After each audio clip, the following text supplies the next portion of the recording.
In a country of more than 200 million people, half the heartbeat is women. They are in the markets at dawn, in the classrooms at noon, in the hospitals at night. They carry children, carry the home, carry whole communities on their backs. But in the rooms where laws are made, the seats are almost empty. Out of 469 lawmakers in Nigeria's National Assembly, 20 are women, which is less than 5%. Fewer than 5% of the people who make and oversee the laws of this nation are women. Something has to change. This is the story of a fight to change that number. This is the story of the struggle for a seat at the table. This is the story of the road to reserved seats for women bill. For years, women's groups have tried to push Nigeria's democracy toward balance. Hi, my name is Chief Mrs. Osaso Igbenedi Onoguche. I am the CEO of TOS Group of Companies and the convener of the Reserved Seats for Women's Bill campaign coalition. The journey for the passage of the Reserved Seats for Women's Bill did not begin today. In fact, our mothers, our sisters have gone before us, all the way back to the 8th Assembly. A bill was proposed then, a Gender and Equal Opportunities Bill, was proposed by Senator Biodun Olujimi, and it had the backing of the Senate President at the time, and unfortunately it failed. In the 9th Assembly, 5 gender-related bills moved through Parliament with over 100 lawmakers backing them. The First Lady herself entered the chambers to show support. The backlash was swift. Their excuse was that the advocacy that was embarked on at the time was not far-reaching. The legislators complained that on the day of voting, the First Lady, Aisha Buhari, in her magnanimity, came to the chambers and reiterated her support through her physical presence that this bill is very important to me as First Lady, it's important to Nigerian women, and I urge you as lawmakers to vote in support of it. Unfortunately, that backfired. The lawmakers saw that as a threat, and they decided that they will vote against the bill. Outside the gates of the National Assembly, women blocked the entrance, weeping and pleading for a reversal. The bills died anyway. From those ashes, a different idea was born. Not to change every law at once, but to change the room itself. In the 10th Assembly, the Deputy Speaker of the House of Representatives introduced something new: a constitutional amendment to create reserved seats for women. The Reserved Seats for Women's Bill was conceived by the Right Honorable Deputy Speaker Benjamin Kalu. Passing this bill will reaffirm Nigeria's moral authority as Africa's largest democracy. When women take their rightful place in decision-making, and when the girls of today are empowered to become the leaders of tomorrow, our democracy is strengthened and our governance improve and our nation's potential fully realized. When we shrine inclusion in policy and practice, we do more than change laws. We change the Nigeria we all dream of. I saw all over the news how this piece of legislation was sponsored by a man this time. He had gained a considerable amount of momentum. And I said, okay, this is a leader that we need to spotlight. This is a leader that we need to acknowledge the efforts that he has put out there to ensure that women have a voice. And that's how TOS Foundation got involved. It's a reform whose time has come, and we're bringing all hands on deck. We are lobbying the traditional rulers, the religious rulers, the parliamentarians, the civil society organizations, everyone coming to the table to ensure that the importance of this bill is passed to our lawmakers. So we believe that this time around something different will happen. She is the convener, a businesswoman, a chief, a wife, a young mother, juggling toddlers and national politics at the same time. She and her team have built a campaign that learns from past mistakes by bringing everyone on board from the start, so nothing stands in the way of the results they want to achieve. In Oyo State, we're a little bit different. The head of service, the SSG, they tick the box as far as gender inclusivity. Also, we have 4 commissioners in the cabinet that are women. So you have my support. We came today to see His Excellency, the Executive Governor of Imo State, Governor Hope Uzodinma, who is the renewed Hope Ambassador, recently named by the President. We came to see him to get his support. Over 10 assemblies in Nigeria have no women at all. As a matter of fact, a running joke is that in Jigawa State, the chairperson of the Women Affairs Committee is a man. Wow. I think we are all in agreement that we should involve more women so that we will also mainstream women without compromising merit. So, and I have of late discovered that we have so many intelligent and very brilliant women around the society. My last meeting with my members, so we already agreed that we support the bill. It's a popular bill, so I wish you all the best of luck. My name is Caleb Mutfon. I'm privileged to be the governor of Plateau State. I have had the privilege of working with several women in government. My deputy is a woman. Several appointees holding key positions in government are women, and I've found their contributions invaluable. I'm therefore strongly advocating to urge the National Assembly to pass the bill reserving seats for women in Parliament. She is lobbying members. She has come to lobby members of the National Assembly. A legitimate tool, a legitimate way to get things done. And I believe she has disarmed all of us, both the House and the Senate. Mr. President, your endorsement of this bill will be a turning point. It will send a powerful message across Nigeria that this Senate is ready to lead with integrity, to legislate with empathy, and to act with boldness in pursuit of equality.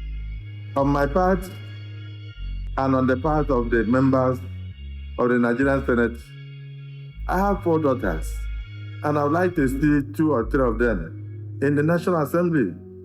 Women constitute almost half of our population, but remain severely underrepresented in Parliament. This weakens our democracy and undermines national security. And just like before, the First Lady, who is also a senator, has now stepped forward to champion the reserved seats for women's bill. I have watched with keenness in recent months as various interest groups across our beloved nation and even international bodies have gathered momentum in support of this particular bill. Across the world, countries that have adopted varying forms of affirmative measures have seen improvements in the quality of governance.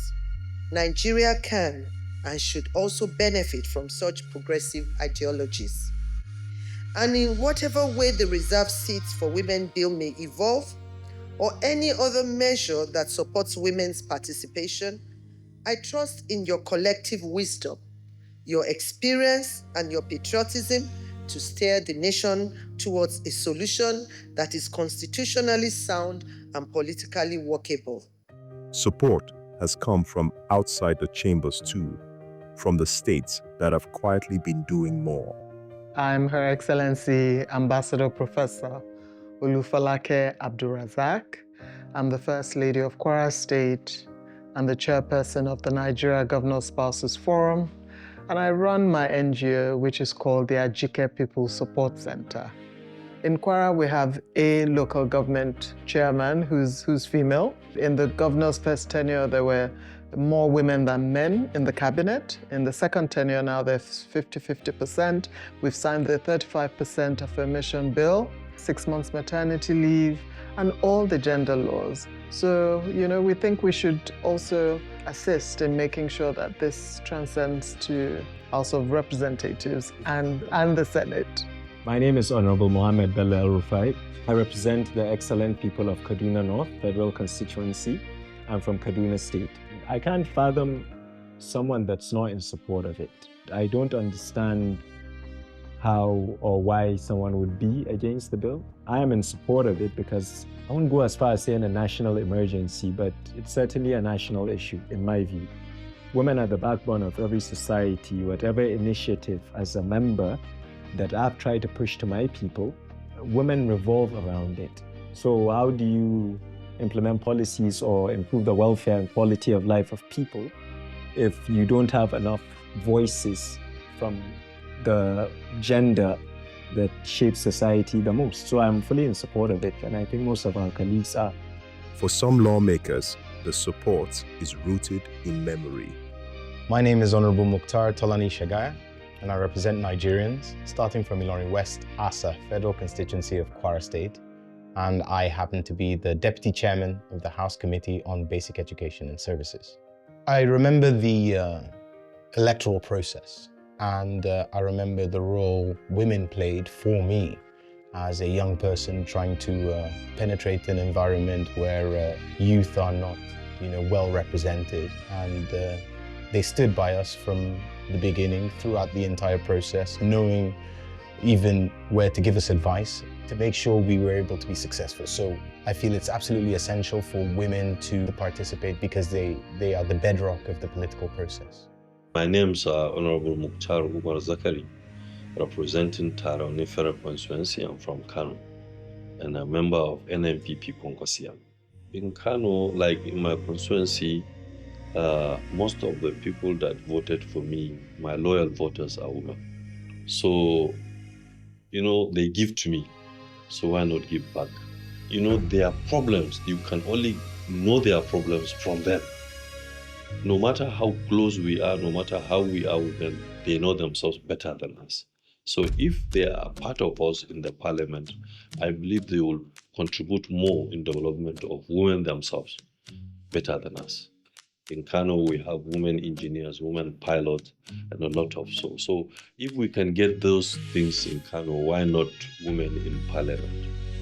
My name is Aki Alabi, a member of the House of Representatives, representing Egbeda on our Federal Constituency of Oyo State. I'm the chairman, House Committee on Works. I think it's a good idea. It's a brilliant idea. I'm a progressive. I like new ideas to move things forward. I always want to try. Let's try. And besides, it's going to explode the number of women automatically, instantly. Why not? We need women in the space. We need more women to get encouraged to join us. So it's a no-brainer as far as I'm concerned. Nigeria is the giant of Africa, but when it comes to women's participation in parliament, we sit at the very bottom. Across the continent, countries are moving forward, electing women, empowering voices, sharing leadership. But Nigeria remains one of the lowest. So I think significantly we lag behind when we compare ourselves to other African countries. According to the Africa Barometer 2024, we rank 180 out of 185 countries in terms of women's representation. We have about 4% of women legislators. We really do lag behind. Rwanda is leading with 61.3% women in its parliament. This is not good news for Nigerian politics. I don't think anyone can deny that. The math is clear and arithmetic is objective and has no mercy. They say men lie, women lie. The numbers won't lie. So we know that it's jarring. It's not something that in this day and age, I think we should cover our heads and shame. In our constitution, we have what we call federal character. But many of us have narrowed the meaning of federal character on the basis of ethnicity. No, federal character goes beyond ethnicity. It's talking about the character of Nigeria, the makeup of Nigeria. And a fundamental aspect of that makeup is gender. So it's not just about ethnicity or about religion, but also about gender. So we've given ourselves another reason why we must pass this bill. On paper, the bill is simple and radical. The reserved seats for women's bill is looking to add 74 additional seats to the National Assembly, and 108 additional seats across the 36 state assemblies, giving you a total of 182 extra seats for women only to contest. Global experience shows that when women take part in security policy making, countries adopt more effective strategies for prevention, community engagement, victim protection, and long-term peace building. Yet, for all the logic and all the numbers, resistance remains. The gaps are majorly based on ignorance, fueled by lack of understanding of the purposive intention of that piece of legislation, which is not by any means to take away already existing seats of the men who are going to vote or the women who are going to vote.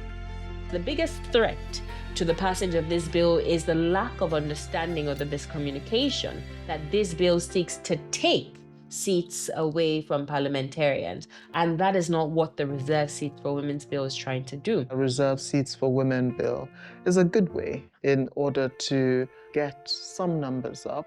It doesn't affect the already assigned seats in the House. I think people really need to understand that. It's just extra seats. It's an error to say, our seats will be threatened by this. No, nobody's seats will be threatened by this. Recently, a lawmaker said to me, even his mother, he cannot give up his seat for. So talk less of just, giving it up for any woman. So it's important that we continue to emphasize that these are additional seats. After all, they are not taking my seat. It's an additional seat for them. So we need to support it.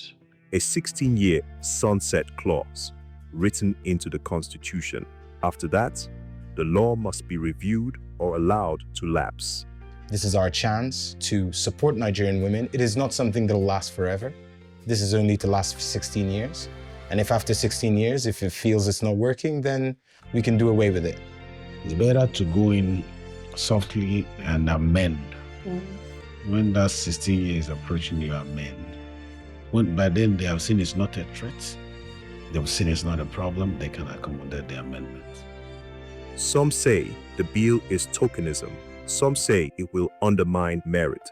Others hide behind culture and religion, insisting that politics is a man's world, that women cannot cope, that leadership belongs to one gender.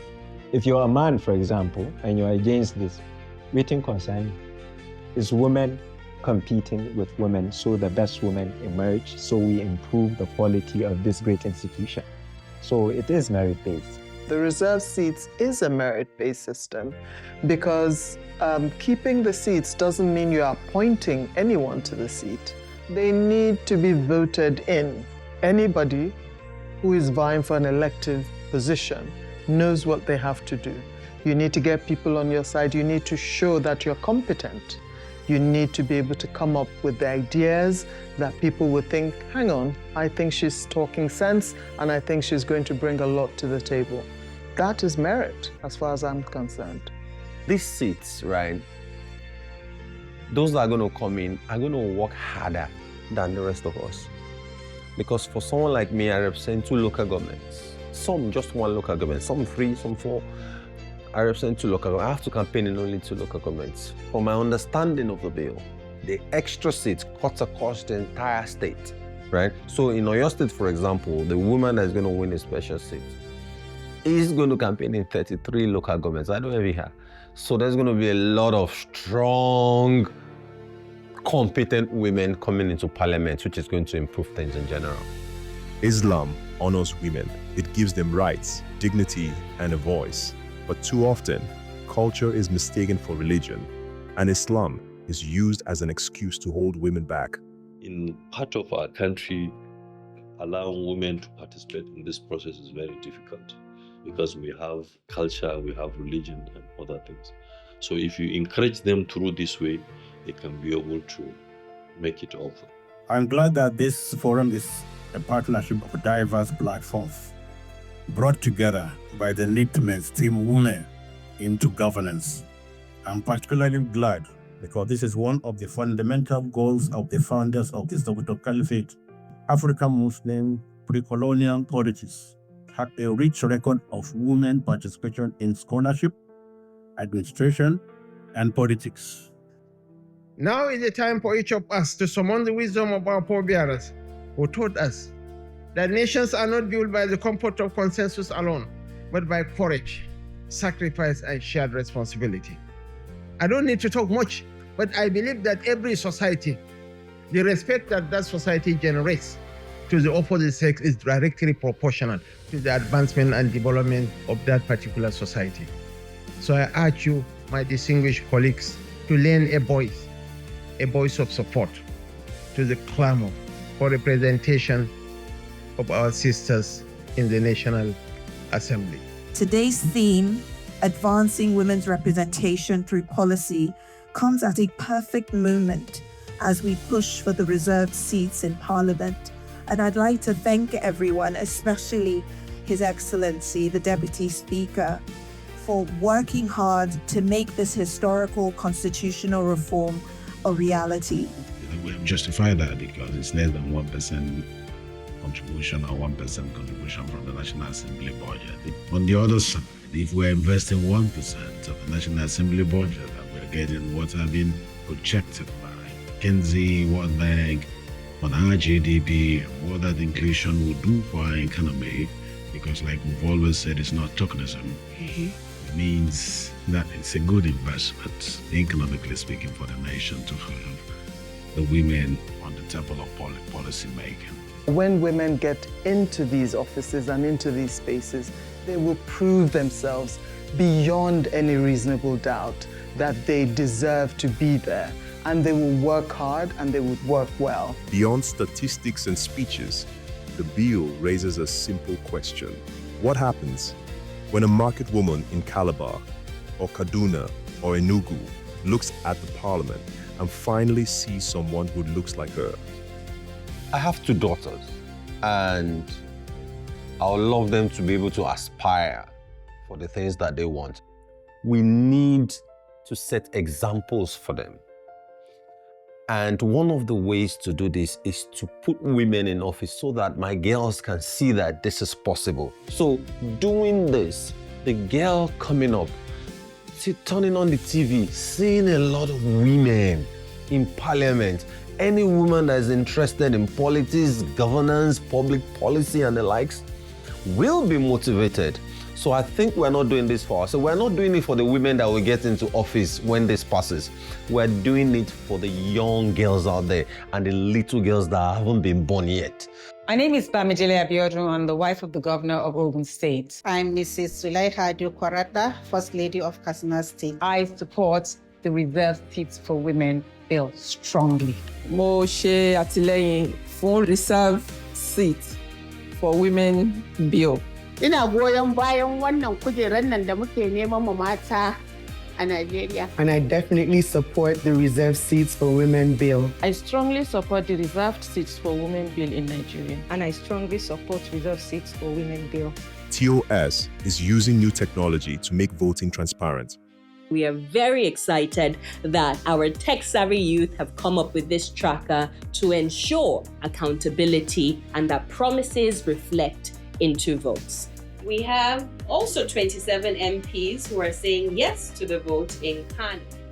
We have 9 over 9 in Yobe as well. Okay, Zamfara, unfortunately, we had 9 no's and 1 yes. So this is a tracker that is very fluid, and over time we'll be able to continue to monitor their receptiveness towards this bill. This is our final push. When you are giving birth as a woman, that last push is the most important. You are weak, you are tired. And I know that we are all exhausted from all the efforts that we have put in, but one more push so we can get this bill passed into law. The question is the topic of this discussion new? Definitely no. I believe we have gone round in circles on this particular issue for so long. I ask myself, is this bill indeed possible to scale through? Yes. I tried this same bill when I was the Speaker of the House. We came so close, but then close doesn't cut it. I believe this dynamic 10th Assembly will finish the job. If we do this now, The 10th Assembly will go down in the history of our legislature as the set that stood for women. Let us be the generation that said yes to inclusion, yes to fairness, and yes to a stronger Nigeria. Thank you all, and may God bless the Federal Republic of Nigeria. Reserve seats for women. Say it loud, say it strong.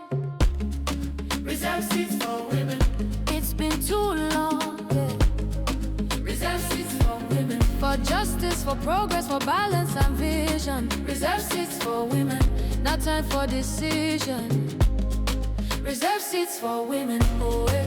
Reserve seats for women. Oh, yeah. Reserve seats for women. Yeah. Nigeria rise, let's open the door. Half of the sky must need some more. Yeah. Reserve seats for women. Oh, yeah. Reserve seats for women. Yeah. From Senate to House, from city to town. Let mama's voice wear the